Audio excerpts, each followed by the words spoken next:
EnzoFerrari, from ordinary racer to the legend of the Prancing Horse. Hello again. Welcome back to Memorandum, the extended edition of Things Worth Remembering. This is the story of the man who built a sports car brand that became the dream of people all over the world. In this episode, we'll take you back in time to meet a man whose name is not only a badge on a car's grille, but also an inspiration to dreamers worldwide. He is Enzo Anselmo Ferrari.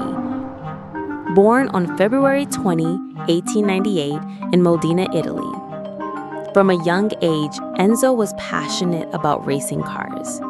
There's a story that when he was only 10 years old, his father took him to see a race in Bologna, a day that ignited his lifelong dream.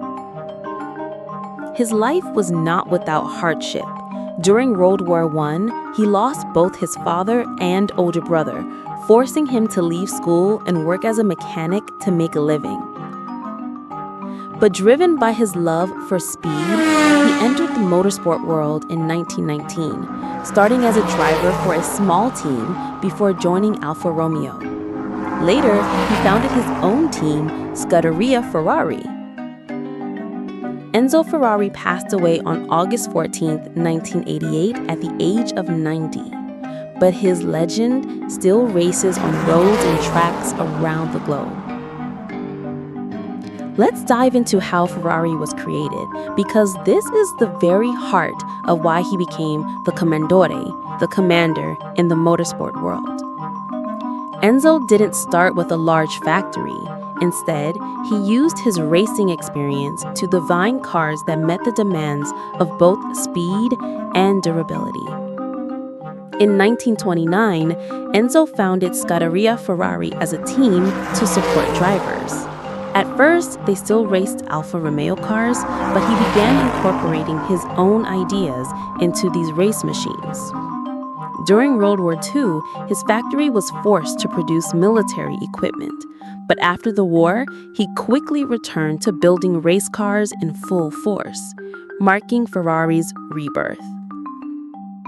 In 1947, the very first true Ferrari, the 125S, was born, equipped with a V12 engine designed by Giacomo Colombo.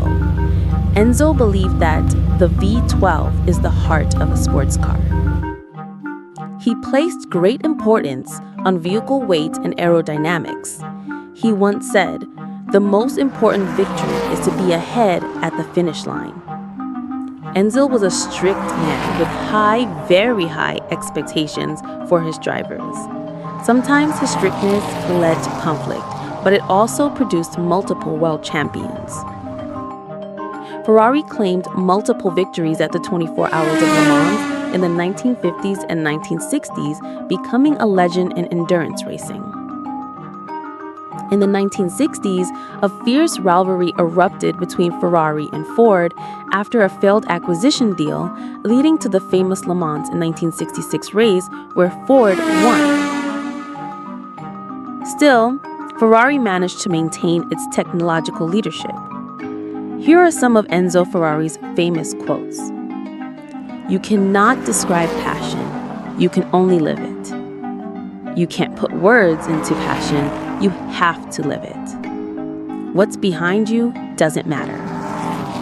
If you can dream it, you can do it." The Prancing Horse logo was created to honor Italian fighter pilot Francesco Baracca, becoming a symbol of power and courage. Enzo Ferrari didn't just build race cars, he built a culture of excellence and a brand that reflects determination, precision, and passion for speed. His story teaches us that failure, conflict, and even war cannot stop someone with a clear goal. So, friends, don't fear failure. It may just be one curve on the racetrack of life that leads you to your own finish line. If you enjoyed this kind of story, make sure to follow us and see you again in the next episode. Because the world is such a vast place, let's keep learning together with Nefertytie. For today, goodbye.